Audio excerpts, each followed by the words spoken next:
This is a Heritage Hip Hop exclusive. This is a Heritage Hip Hop exclusive. Peace and blessings, and welcome back to Heritage Hip Hop, where we introduce you to your future favorite artists today. And even though we're in the South at the Djs Music Conference, we going back home. East Coast, baby. East Coast. Tell them where you from and what your name is. What's up, Will? What's up, y'all? Shout out to Fleet DJs. Shout out to Heritage. It's your boy C.E.L.Beatz, music producer, rapper from Brooklyn, New York, East Flatbush, Brownsville, and Canarsie. Yes, DeVille? Yes, sir. Shout out to my favorite person from Brownsville, Billy Dance. That's Billy my Dance. Man, yo. That's my man. I ain't gonna front, yo. Facts. Billy Dance taught me something. He said, the most dangerous person in the world is a liar because they make up a reality of something that they're not because they're unhappy with who they really are. And they get mad at you for not believing their lie or the misconception of self. Right. So let's talk about self when it comes to you, since you brought that up. Good segue. Who are you and what makes you who you are? I'm a creator, I'm an evolver, I'm a life learner. And if you get them those words together, it's C.E.L.L. It's my name. C.E.L.Beatz. So I say that, and I like to translate it to everybody that we all C.E.L.L., we all creative, we all evolve, we all learn things in life. So when I apply that with my who I am for self, the embodiment of who we are based on our experiences, right? So that's why I like to first introduce people to with who I am, and that's who I am, and that's who you are too, because you do the same thing. You can also create, you also evolve, you also learn things in life, but your trajectory may be different from your path of what you want to accomplish. You know what I'm saying? So that acronym C.E.L.L., C-E.L.L., it means so much more than just a rap name or a stage name or everything. It's a way of life. But cells are the beginning of the greater makeup of something bigger. Oh. Like elements can make minerals, right? Oh, yes. Quarks make neutrons, protons, shit. and they come into electrons, and et cetera, right? Yes. And the cell holds the information that makes the body able to be replicated and created. Right. What's the most important information that you've put into yourself that made who you are today? Oh man, these questions. You were right about these questions. Like, you ask these deep intellectual questions. I'm on that type of timing, man. Let me kind of think. So what makes me what information did you put inside yourself to make you the creator that you are? The information that I put within myself that I realized is that, not everybody is for you. It's not necessarily good for you. They may be a flash in the pan. They may stand the test of time, but everyone's not for you because they're not for you to stay within you, because you're supposed to retain information. If somebody passes you by or somebody's in your life for a brief moment of time, they're there to feed you information for you to going forward in the future. You remember that. It sticks with you because they don't have to stay themselves. But the information, whether good or bad, it sticks with you to know how to move in the future. Facts. So I guess with that alone in itself knows that, like, people may say things to you, but you can't hear what they're saying in their head. That's a fact. So they may give you a look, they may say something. It's like the five senses: your eyes, the nose, the ears, mouth, smell, taste. You know what I'm saying? You can only see what they present to you, what you hear, and what they see, not the mind. So I always say, like, people can read minds, we can't read minds. You can get a feeling, a vibe, spirit, something don't set right with your spirit. That means there's a message there. But the information, what they present to you from their eyes and therefore what they tell you, it can translate to something where you can think and diagnose, if you will, or what they think in their head. But like, for what? It's a flash in the pan. Some people are here to stay. Some people it's a flash in the pan, and some people are just here to deter you from your goal. So that's what I realized with the information I get. Like, when I receive that, I either rebuke it, but I can't forget it. I rebuke it, but I remember what was said to me. So that's gonna stick with me for the greater good in terms of how I will move in the future. I'm glad you said that, because you know what? I'm gonna take one word that you said and flip it into your production. What's the most important word you said, you think? The most important thing? I said a lot of shit just now. I was paying attention to everything. But what do you think the most important one you think you said it is?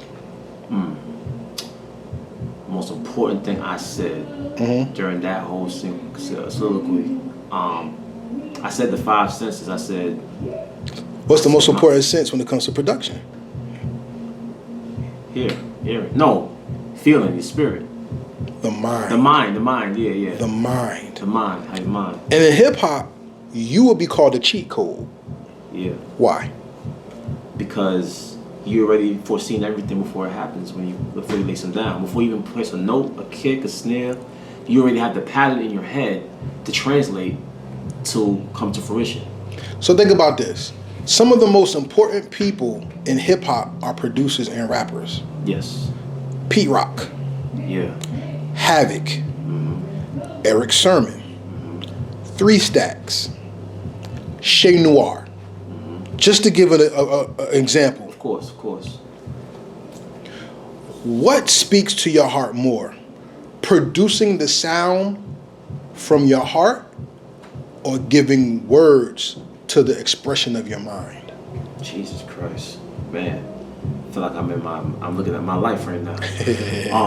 I would say I know I can't say both, but Why can't you? I'm gonna say a perspective. If it's a perspective where I feel like it's for me, if I know I'm going to make a song for me or make a beat for me, it'll come from feeling. It'll come from the feeling, and it comes from my heart.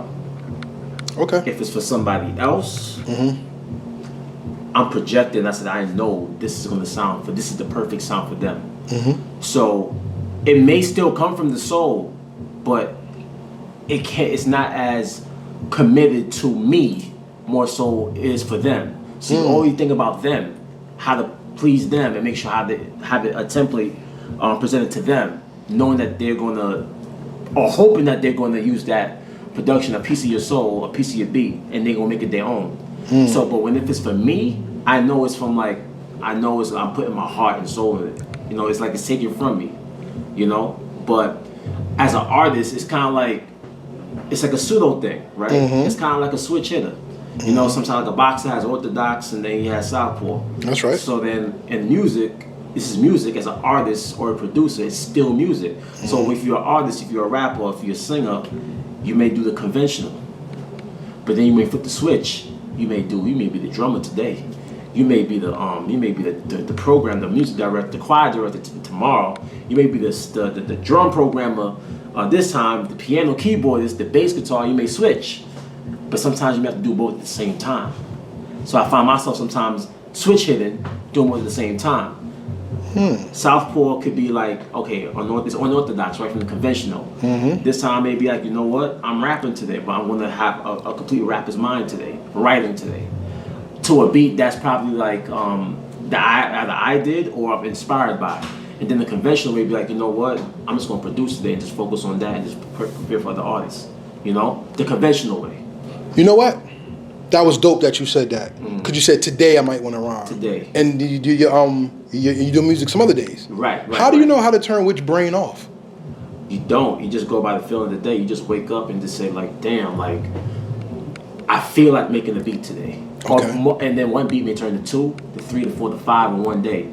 That's and then crazy. you're like, okay, I'm gonna take these home, and then I may rap tomorrow. But guess what? Tomorrow I may make another 5 beats.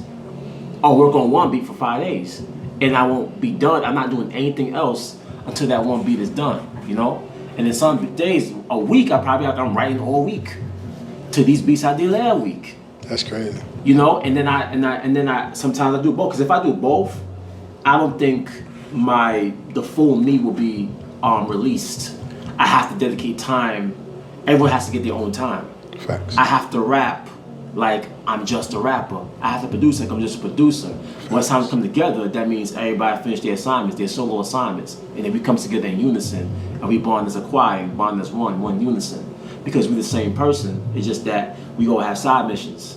So I treat my music like side missions. If I'm a producer today, artist tomorrow, and then another one is like when I'm having my merch apparel, C.E.L.L.beatz Productions, when I'm vending or doing or on the street and just like selling my stuff and just being that whole part of the brand. And the brand is everything.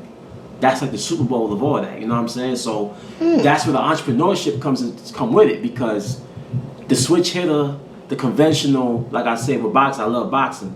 So me too. It's my favorite sport. You know what I'm saying? Like you got for example, like a Terrence Crawford who was fighting Errol Spence this Saturday, and I cannot wait for that Me fight. neither. Who you got?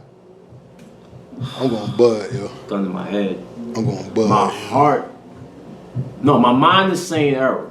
Yeah, but I'm going. My heart is saying Crawford for two reasons. I know sidetrack a little bit, but real quick, I think with Bud Crawford, with this, I'm really back to music. With the switch hitting that I talked about with the music, Bud is technically a fundamentally sound boxer in terms of like pure boxing skills. He could box inside, he could box outside. He has the longer reach. He has quicker feet, better footwork. He's more athletic. You know, on the other side, Spence, his volume is super high. Body puncher, the best body puncher in boxing. He's relentless. He throws 1,000 punches a fight, almost 100, damn near 100 punches around. With that back with music, how can you if I make 5-10 beats a day, and I write like 5-6 songs a day, or every 2 days, you know what I'm saying? The output. Does the output matter, and does the output reach to your goal? Are you trying to accomplish? Are you trying to hit to the body, trying to break them down, break their ribs, so they can switch, or like so they can be more vulnerable, so you can get a nice little jab and get like an overhand right? Or are you trying to, like, when you're producing, you trying to say, I'm about to get all these beats out because I got to send these artists a whole beat pack by Saturday. Today's Tuesday. Today's Monday. Today's Tuesday.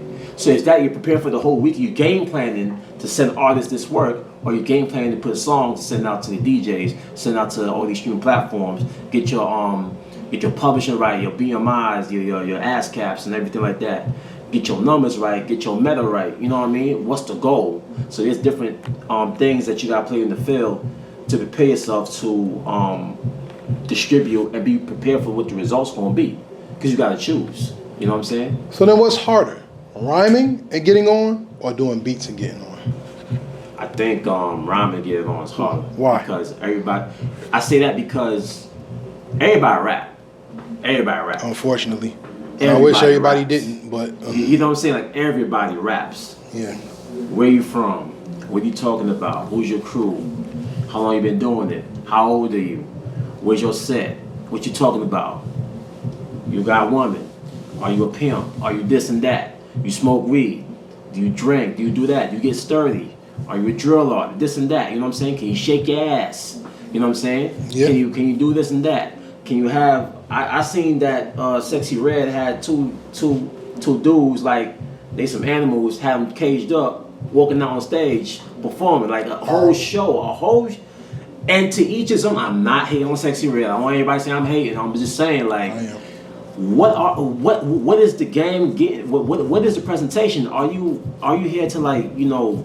Are you here to rap and be? You can still be a star without doing shit like that. But I'm not saying it's wrong. I'm just saying that there's too much of that going on in terms of, like, diversity and everything. Like, I feel like people and artists, they do too much to be popular. I always say this: do you want to be popular, or do you want to get paid? Or people want to be popular. They want to be popular. That's why they don't know how much money they're supposed to get.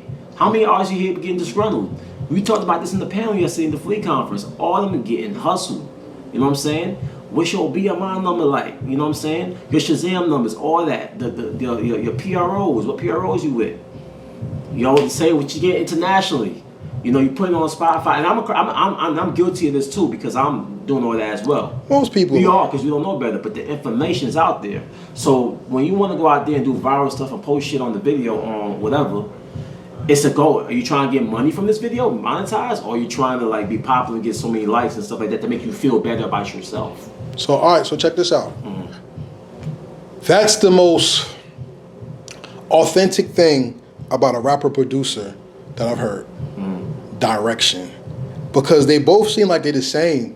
They may lead to the same outcome, but they both go in different directions. Because one, you're appealing to your soul. Yeah. And with the beats, you're trying to help somebody appeal to their soul through your sound. Exactly. What's more gratifying for you? When somebody listens to your words and can repeat your rhymes, or when somebody makes a classic over one of your beats? Ooh. What means more, like, if someone makes a classic out of my beat or their words? I think a classic is timeless, but a classic is something that's classified. It could be like, because everybody ain't gonna say it's a classic, but it can have that classic feel to it. But if it was up to me, I say words hit more, because words you can live by them. Okay. You don't forget words. You don't forget what someone says to you. You don't forget, because words can be placed all everywhere. Look at the Jay-Z at Brooklyn Public Library. He had Which was that big. thing. That was all big. his lyrics is throughout the entire library. With that whole, thing. So I feel like your words, but the music is the feeling. So I guess I have to say both, because they both intertwine each other, because the music will give you the feeling. You remember a time, like, maybe it was like 5 years ago, 10 years ago, yesterday, today, the feel that you got when you hear the song, that's timeless. But Okay. the words and the lyrics is forever, because like it's passed down like a Bible, in a sense, right? And it's my version. Ain't no King James version, ain't no this version, Hebrew, all that, and I'm no respect to that, but it's my version, my lyrics. So that's passed down generation, long after I'm gone. So the words you rhyming means more than somebody rhyming over your beats. I would say that, because Okay. that way that, oh man, he C.E.L.L. rhyming on his beat. I'm rhyming on especially if I'm rhyming on my beat, which is mostly the case. You're gonna hear the beat with it, but you're gonna hear my words attached already. So it could be it's the same thing. Oh, with it. I rather you have my words with my beat, and you remember my words, and the beat's already up. So the beat wins already. If you just Okay. hear the beat, you're not hearing my words. That means that the music is you just hear the beat and the music. So you rather bring yourself to help others come out on your music. Exactly. Okay, that's dope. Exactly. So let's start the tail off, but let's tail off real good before I go to the. You want to do the 4 questions? Oh hell yeah! Oh hell All right. So before the 4 questions, let me just ask you one more question. Yeah. Another beat. You want a beat question or a rhyme question? Oh, it don't matter. All right. The ultimate cheat code is being heard or being listened to, and why? The ultimate cheat code is to be heard or to be listened to. And why? Okay, I'm gonna break this down. Somebody can hear you, but they may not necessarily listen to you. Well, so one more important thing to you is to be listened to. I say listen. Okay, now why? Because you can tell when someone listens by the action. When you tell them. If they hear something, you can't tell if they listen to you. You can assume that they haven't, because you haven't seen anything that doesn't just do. Now, I'm not saying that you don't have to see that they listen to you, but at the same time, that's the best way you can tell if someone listens to you. That's like saying, like, I'm having a conversation, yo, bro, don't do that, don't smoke no more weed, it's gonna fuck your shit up, anything like that. Or don't smoke them cigs, don't drink that liquor. You know what I'm saying? I hear, for sure. And then a week later, you see him saying that same bottle, right? And then it gets worse and worse over time. Smoking, crossfading, drinking, they ain't really hear you, so they ain't gonna listen. Listening to is like, they may soak it on in. You know that saying that listen to understand, listen to respond? Yep. It's the same thing here. Listening to understand. You may not even say nothing if I tell you something. You don't gotta listen to me. But the fact that the next day you tell me like, yo, I'm done with it. Or you don't even have to tell me nothing. I'll watch it, I'll see it. Not that I'm trying to be nosy, but if I had a conversation with you about some real shit, and I see that you no longer have that bottle there, and then let's say I try to offer you. That'd be shitty of me. Well, I see someone else offer you, be like, nah, I'm good, I'm cool. And you see that consistently, you can tell that the person, like, you know what I said resonated with them. And that goes back to the question with what I want my music to hit, or my words to be remembered by. And my words, which ties into the listening. Because the words from the previous question ties into the listening part on this question.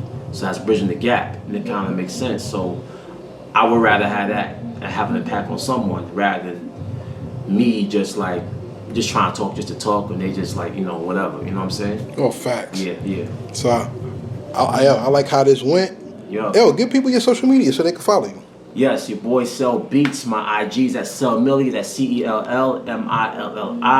On TikTok, it's C.E.L.Beatz, C.E.L.L.beatz. You know what I'm saying? I got an EP out called UNC, Under No Circumstance. Produced all by myself. Check that out on streaming platforms. C.E.L.Beatz. Also, my YouTube is C.E.L.Beatz Productions. All right. So tap in with your boy. Thank you. Shout out to Heritage. Shout out to Fleet DJs here in Carolina, and shout out to the whole Brooklyn, the whole nation, everything. We out here, man. We out here vibing and networking. That's what it's all about. Helping each other elevate. All right.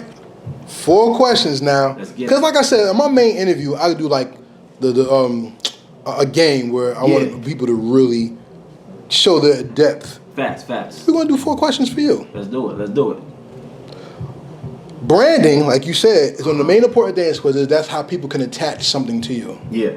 Why on your clothes do you use the eye chart when it comes to C.E.L.L.beatz and everything? Well, I'm glad you asked that. Show them that. Show it to them. Right here, eye exam.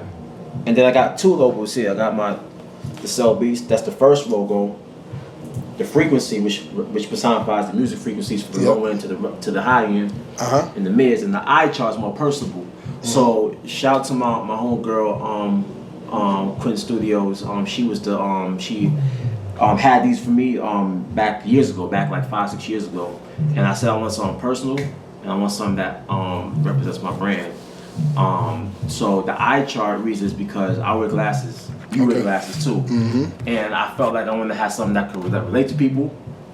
When they go to the eye doctor, the first thing you see is an eye chart. Number 1, number 2, number 3, number 1, right? Whatever it is. So I wanted to have something personable that everyone could relate to because everyone went to the eye doctor to check their eyes. You gotta check your eyes, even if you feel like you don't need it for different purposes. So that was the whole thing with me with C.E.L.L., Creative Evolve a Life Learner. We always evolve with our vision. Right. We see things. That's dope. You know what I mean? And we see things and we live it and we learn it and we be it, become it. So the eye chart here, when it spells out C.E.L.Beatz Productions, I wanted everybody to really embody who they are. We are all C.E.L.L. I always tell people that we are all C.E.L.L. So whenever you purchase my shirt, hoodie, or a t-shirt, a short sweatsuit, whatever, you're part of the family, essentially, right? So you're part of the family, and it's more so like a movement in terms of like a lifestyle, and abide by it, and we live by it. You know what I mean? So that's how I really wanted that eye chart to be a prominent figure of C.E.L.Beatz Productions, and it's been one of the most popular. It's probably the most popular, logo between the original and the eye chart. And I'm working on another one because now it ties into fashion as well. Because everybody asks me questions, how I do this and that, and I find myself into the fashion thing. Yeah. And one more thing, when they said in the conference, do more than one thing. It's okay to have a job. It's okay to have a job.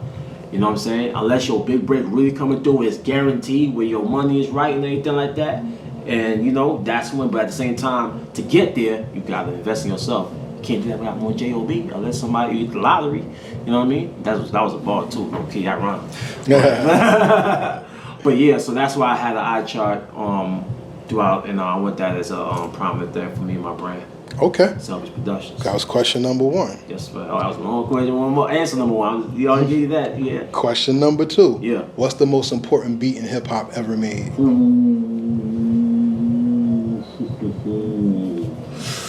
That's hard to deconstruct. Too hard? Or you want another question? No. Oh, okay. We're gonna get them one. We're gonna get them with the most important beat. To you.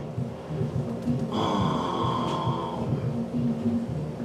gotta take it to New York. I got to. That would help me with my sanity. The most important beat to hip hop to me that sets the whole thing off. I would say. I'd probably say Juicy maybe. Why? Cause Juicy. The beat now, not the song. The beat. Oh, the beat. Oh shit, that was a song. Okay, song. No. I'll say. No. I'll say like it's damn. I would like to say. If I do, I'll say If I Rule the World. I'll say If I Rule the World by Nas. If I Rule the World by Nas. If I Rule the World by Nas. I'll say that because when that beat come on, I know Lauren's vocals, but I count her vocals as an instrument. So I'm counting that in there. That woo, ooh, do, ooh. It was a melody. Ooh, life. I wonder. Like life. That was the first word that came out of that song. So I feel like in hip hop, that song is played everywhere. that song and then that instrumental, it just does something to me while I think about life and everything like that. Okay. You know? So I say Nas If I Ruled the World. Okay. There's probably more best other choices. That's one, yours for right now. Maybe because if Nas is my favorite rapper. Okay. You know what I'm saying? That probably have to go with it. That's your favorite. Yeah, I saw you look at me when I talk about Magic. Yeah. So, all right. Question number 3, which is a cheat code question. Yeah. You engineer too? I could. I'm not the best Right. engineer, but I could do some engineering. The hardest thing to set up for an artist is the microphone. Mm-hmm. Why? Because you gotta project your voice. And when you project your voice, it's in one frequency. And your voice is an instrument. So sometimes when artists can't find their sound, it's part of the reason why is because they don't know how to talk to a mic when you're doing the song. So you're supposed to be 3 inches between the mic and you, and it's a diaphragm, like especially with the condenser mic. If you use the condenser mic, that picks up everything, right? So your voice directs and projects in different, directions and stuff like that. So you have to set your voice and find your voice and know how you want to sound, because sometimes it takes multiple takes to get to the take that you want. Why some artists you see it takes like maybe 5, 6, 7 takes. Some are 1-take G's, like Tupac was a 1-take G. But I think now the thing with 1 take, I think people try so hard to do 1 take and not try harder to make the song good. The most educated thing I heard, Snoop Dogg said Adrian Young is a beast because he had different microphones. He studied the mic. So he had a mic upside down, a mic that you hold under your arm, and the mic in front, because different mics pick up different pitches of your voice. And I always say that was the smartest thing I heard, because if you are an engineer or you're in the studio delaying a track for somebody, a rapper and a singer can't have the same mic setup. And that's the hardest thing in the world, because you have to go by voice, tone. If the person gets excited, do their voices get high? If a person has a lazy draw, what kind of, it goes beyond just sounding. You have to, it's actually mathematical. It is. It's a science. And you gotta know what the frequency levels when they talking to the mic, on that low and in that mid, is the high mid frequency, is it going up when they say in this pitch? Then you gotta know, okay, this mic works for that, but then this mic rate, they be on a baritone kind of voice, and they may be an alto, a soprano, you know what I'm saying? That bottom probably not working as well on this mic, but that high is working on this one, but this mic captures everything. Facts. For the voice, because every voice is different. Facts. Like Lift Every Voice and Sing. Facts. The Black National Anthem. That same thing applies with the artists. Lift every voice and sing that shit. You know what I'm saying? Sing it with me. So that's why I like to bring that up. You know what I'm saying? How we doing over there on Facebook? How we doing? It's IG. Oh, IG. How we doing over there? Felix out there. Oh, I have to wait to these people. I ain't wait all. How we doing over there? What's up with it, man? So that was 3 questions. How'd you like being on Heritage Hip Hop? Would you come back? Heritage Hip Hop, super dope. Thank you for the platform, brother. I definitely will come back. We're gonna do this thing up. You know what I'm saying? We're gonna talk about even more stuff. We're gonna dive into that. You know what I mean? As time elapses, but. Thank you for the spontaneous, on the spot moment. You know what I'm saying? This is what I like when you do interviews sometimes, where it's like on the spot, you're real. But the question that you asked made it so organic and so easy flowing that you could just talk and just like a real conversation. Wait till I listen to your music and I get to make more questions. Yeah, that's why part 2. You know what I'm saying? Yeah, that's how we gonna do it again. And everything, and they're gonna have even more personal questions like, whoa, this line, this line, this exactly. That. So now it's kind of like a part 2 when we hear the interview before the music. Exactly. We do the reverse, because usually when art interviews, like people listen to it, then okay, this, that. But now it's like a human conversation, a regular conversation. What I'm saying, and then reversed out. Now it's the music, like, whoa, we gotta come back. We gotta come back, and then. While it's fresh. But yeah, exactly. Man, when you hear that, you know what I'm saying? C.E.L.Beatz Productions, man, C.E.L.Beatz, you know what I'm saying? Do everything, producer, rapper, engineer, commercial entrepreneur, you know what I'm saying? Connoisseur, you know what I'm saying? Feeling connoisseur, you know what I mean? Back all day, you know what I'm saying? But it's all good. New York all day, every day. Brooklyn. Ready for the final question? Yes, sir. Let's get it. We never really talked about Brooklyn, though. Ooh, we ain't talk about Brooklyn. Brooklyn in the house. So I'm going to put you on the spot. Put me on the spot. What's the best duo from Brooklyn ever? It's like an official group, or like just the best duo from Brooklyn? Ever in life? Ever. Oh, Yeah, father. Oh, you good. You good. Yeah, I want to help. But the best duo in Brooklyn. Okay. I gotta think now. I can't say Biggie and Jay-Z because they were an official group. They kind of were, but kind of weren't. No, They weren't. They weren't. No. They have to be an official duo from Brooklyn. Duo. That's right.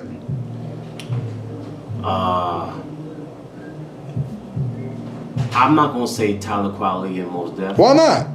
You was thinking No, because, I wasn't thinking that at all. But go ahead.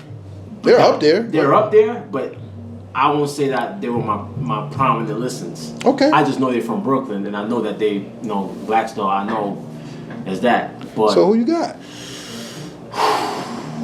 best duo. I'm trying to base it off consistency. There's a good number. I don't know why my mind going blank right now. Mm-hmm. Oh, I think I know why you asked me this question because that reason. I know Queens. How I don't know Queens stuff. I know Bronx stuff, but not more Brooklyn stuff. This is I can give you 3 or 4 off the bat. You gave me one. Alright, shoot one. Smith & Wesson. Smith & Wesson. How the fuck I forget that? Helter Skelter. Helter Skelter. Smooth the Hustler and Trigger the Gambler. Trigger the Gamble. M.O.P. M.O. That's just a couple for me. That's just a couple for me. That's a couple. Who's your favorite duo from Brooklyn of all time? Of all time, it's gonna be tough, but fuck it. Let's just put Black Star. All right, let's go. Let's put Black Star with it. Why? I think in the era, in the mid-90s to late 90s, in that era where like DMX, New York hip hop as a whole was really gutter. Mm-hmm. You know what I'm saying? I think that Mos Def, or formerly Mos Def, and Talib, they came with something that was more on that tribe. Mm-hmm. They came from that tribe family. You know what I'm saying? With that tone. Native tongues, yep. And then and also that Common energy too. You know, Common's from the Midwest, from the Chi, but that over hip hop, I think that really they were some of the pioneers for like along a tribe that had that kind of hip hop. From Brooklyn, it was different. It didn't have to be like, yo, the drugs and everything, shoot them up, with the wool, come from this hood, that. Because they probably were that, but they didn't have to talk about that. You know, they chose not to talk about that. You know, rather talk about Miss Fat Booty. You know what I'm saying? It's a story. One of the best story rhymes ever. That story rhymes of it, right? You know, and then I think Talib is just one of the most underrated MCs ever. I feel like that. He don't get the just due, you know? And that's before the Kanye thing or all that, but he was popping before that. So him and Mos Def, lyrically and poetically, I have to put him up there. I have to. So remember, y'all, I asked him about a duo because he does 2 things. Mm-hmm. He's a cheat code. And I wanted to see if he was going to go producer MC or MC. What? You like to rhyme. Yeah, I did the rhyme, yeah. Yeah, because it was hard because I couldn't say Gangstar because DJ Premier is from Texas. Yeah, and Guru from Boston. From Boston, so Yeah, I could, but it had the New York sound. Yeah, it has the New York sound. That's why I said I can't say Gangstar. I can't say Mobb Deep. They're Queens. I can't say Tribe because it's Queens. That's what I'm saying. Mostly Queens. I can't say Lost Boys. They're Queens. You know what I'm saying? Most of these groups that I'm saying is Queens. Queens got the fucking G. But it's not a duo. It's like a whole thing of them. But like, you know, Mobb Deep. There's a lot of Brooklyn that unite. I'm not saying right now. Watch while we leave this interview. Right, You gonna learn everything. I'm gonna be mad, and then at the second interview, we run it back. Nah. I did my homework. I refreshed myself. Nah. We gotta run that back. We gotta run that back. All right, y'all. Look, bring Brooklyn over here. I'm from Jersey, by the way. Jersey. But at the end of the day, yeah, hip hop comes from the heart. Yes. And when you're able to do it to the best of your ability. Absolutely. Beats, rhymes, and life. That's what hip hop's all about. Tribe Called Quest out. Peace. Peace. Real hip hop. Real